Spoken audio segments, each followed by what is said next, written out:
जय श्री कृष्णा सम। आप सभी का मेरे चैनल पर स्वागत है। आइए सुनते हैं बुधवार की कथा। एक समय किसी नगर में एक बहुत ही धनवान साहूकार रहता था। साहूकार का विवाह नगर की सुंदर और गुणवती कन्या से हुआ था।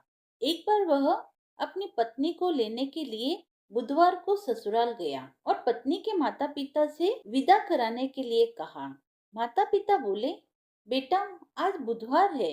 बुधवार किसी भी शुभ कार्य के लिए यात्रा नहीं करनी चाहिए।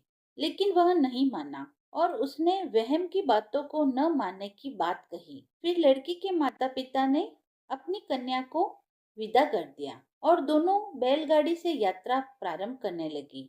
2 कोस की यात्रा के बाद ही गाड़ी का एक पहिया टूट गया। वहां से दोनों ने पैदल यात्रा शुरू की। रास्ते में पत्नी को प्यास लगी तो साहूकार उसे एक पेड़ के नीचे बिठाकर जल लेने के लिए गया।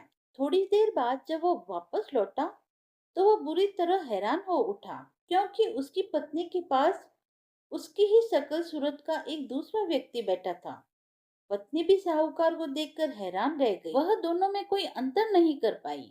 साहूकार ने उस व्यक्ति से पूछा, तुम कौन हो और मेरी पत्नी के पास क्यों बैठे हो? साहूकार की बात सुनकर उस व्यक्ति ने कहा, अरे भाई, यह मेरी पत्नी है। मैं अपनी पत्नी को ससुराल से विदा कर लाया हूँ। लेकिन तुम कौन हो जो मुझसे ऐसा प्रश्न कर रहे हो? साहूकार ने चीखते हुए कहा, तुम जरूर कोई चोर या ठग हो। यह मेरी पत्नी है। मैं इसे पेड़ के नीचे बिठाकर जल लेने के लिए गया था। इस पर उस व्यक्ति ने कहा, अरे भाई, झूठ तो तुम बोल ही रहे हो। पत्नी को प्यास लगने पर जल लेने तो मैं गया था। मैं तो जल लाकर अपने पत्नी को पिला भी चुका हूँ।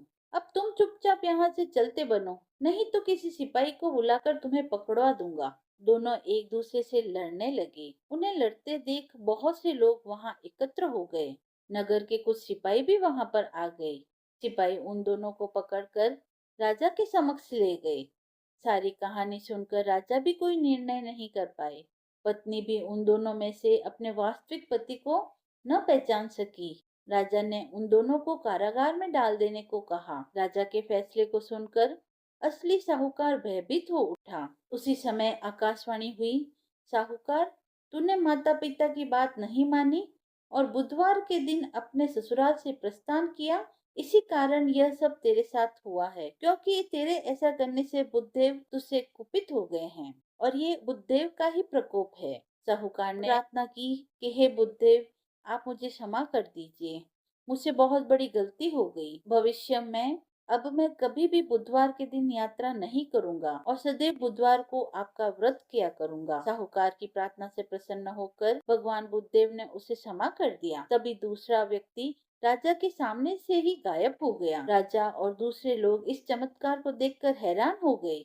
भगवान बुद्धदेव की अनुकंपा से राजा ने साहूकार और उसकी पत्नी को सम्मान पूर्वक विदा किया। कुछ दूर चलने पर रास्ते में उन्हें बैलगाड़ी मिल गई। बैलगाड़ी का टूटा हुआ पहिया भी जुड़ चुका था। दोनों उसमें बैठकर नगर की ओर चल दिए। साहूकार और उसकी पत्नी दोनों बुधवार का व्रत करने लगे और आनंद पूर्वक जीवन यापन करने लगे। भगवान बुद्ध देव की कृपा से उनके घर में धन संपदा की वर्षा होने लगी और जल्द ही उनके जीवन में खुशियां ही खुशियां भर गई। जो भी व्यक्ति बुधवार का व्रत करता है, वह बुधवार की व्रत कथा सुनता या पढ़ता है, उनको बुधवार के दिन यात्रा करने का कोई दोष नहीं लगता है और उनको सभी प्रकार के सुखों की प्राप्ति होती है। बुधवार का व्रत भगवान गणेश जी को समर्पित है और इस कथा का पाठ करने मात्र से आपके जीवन में धन, बल, बुद्धि, विद्या की वृद्धि होती है तथा आने वाले सभी संकटों का नाश होता है। प्राचीन काल की बात है। किसी ग्राम में एक साहूकार अपनी पत्नी के साथ रहता था। पति पत्नी दोनों भगवान गणेश की पूजा करते थे और दीन दुखियों की मदद करने के लिए हमेशा तत्पर रहते थे। ईश्वर की कृपा से उनके पास धन धान्य की कोई कमी न थी। बस कमी थी तो एक संतान की।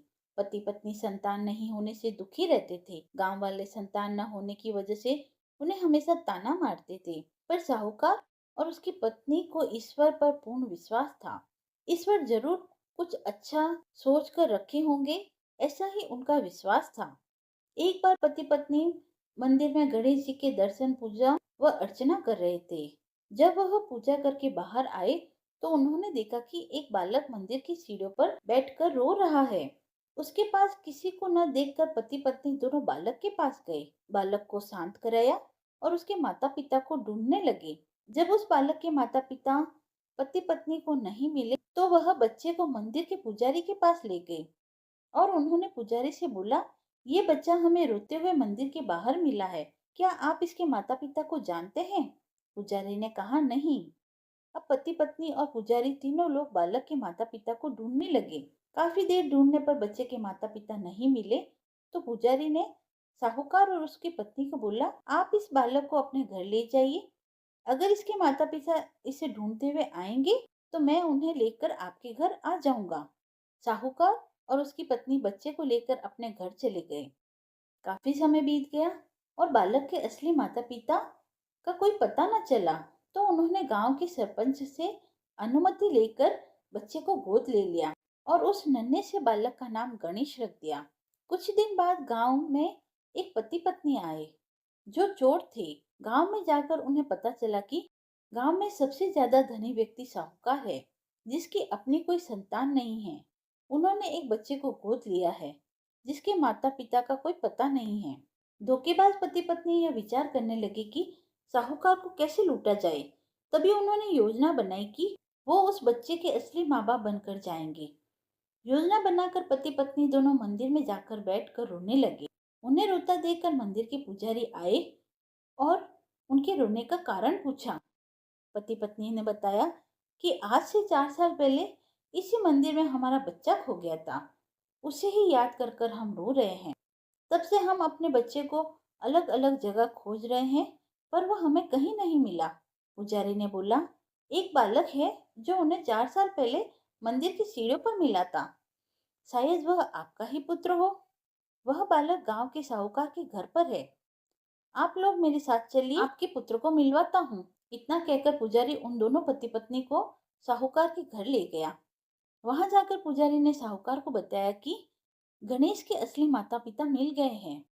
वह गणेश को लेने आए हैं। यह सुनते ही साहूकार और उसकी पत्नी दोनों बहुत दुखी हुए, लेकिन फिर भी वह गणेश को उसके असली माता पिता को सौंपने के लिए तैयार हो गए।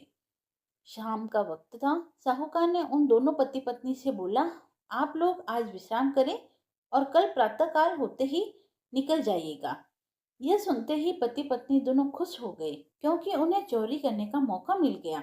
रात्रि को जब साहूकार और उसकी पत्नी सोने चले गए तो दोनों पति पत्नी उठे और चोरी करने के लिए तिजोरी को तोड़ने लगे। आवाज सुनकर घर का नौकर जाग गया और उसने जाकर देखा तो वह पति पत्नी थे जो खुद को गणेश के माता पिता बता रहे थे। नौकर ने कमरे का दरवाजा बाहर से बंद कर दिया और तेजी से मालिक को बुलाने लगा। आवाज सुनकर साहूकार और उसकी पत्नी दौड़े हुए आए और चिल्लाने का कारण पूछा तो नौकर ने बताया कि दोनों पति पत्नी तिजोरी से चोरी कर रहे हैं। यह सब देखकर वह समझ गया कि ये दोनों गणेश के माता पिता नहीं, चोर है। साहूकार ने गणेश को देने से मना कर दिया और बोले कि चले जाओ यहाँ से। पर उन दोनों धोखेबाज पति पत्नी ने निर्णय किया कि वो अब गणेश को अपने साथ ही लेकर जाएंगे। पति पत्नी दोनों गांव के सरपंच के पास गए और बोले, साहूकार उनके पुत्र को वापस नहीं दे रहा है। सरपंच ने साहूकार और उसकी पत्नी को गणेश को साथ लेकर सरपंच के सामने प्रस्तुत होने को कहा। साहूकार अपनी पत्नी और गणेश को लेकर आ गए। तब सरपंच जी ने फैसला किया कि साहूकार की पत्नी तथा दूसरी औरत जो गणेश को अपना पुत्र बोल रही है, उन्हें सूर्य देवता के सामने अपना आंचल फैला के खड़े हो जाना है। दोनों औरतें अपना आंचल सूर्य देवता के सामने फैला के खड़ी हो गई और प्रार्थना करने लगी। भगवान गणेश के आशीर्वाद से साहूकार की पत्नी के आंचल से दूध की धारा गणेश के मुंह में आ गिरी। यह देखकर साहूकार और उसकी पत्नी को बहुत खुशी हुई और सरपंच ने गणेश को साहूकार को सौंप दिया। वहां पर खड़े सभी लोग गणेश भगवान की जय जयकार करने लगे। हे गजानन जी महाराज, जैसे आप साहूकार और उसकी पत्नी पर तुष्टमान हुए, वैसे ही आपकी कथा कहने वाले, सुनने वाले और हुक्कारा भरने वाले सभी पर अपनी कृपा दृष्टि बनाए रखना। कथा समाप्त हुई। यदि आपको कथा पसंद आई हो तो आप मेरे चैनल को लाइक, शेयर एंड सब्सक्राइब करें। धन्यवाद।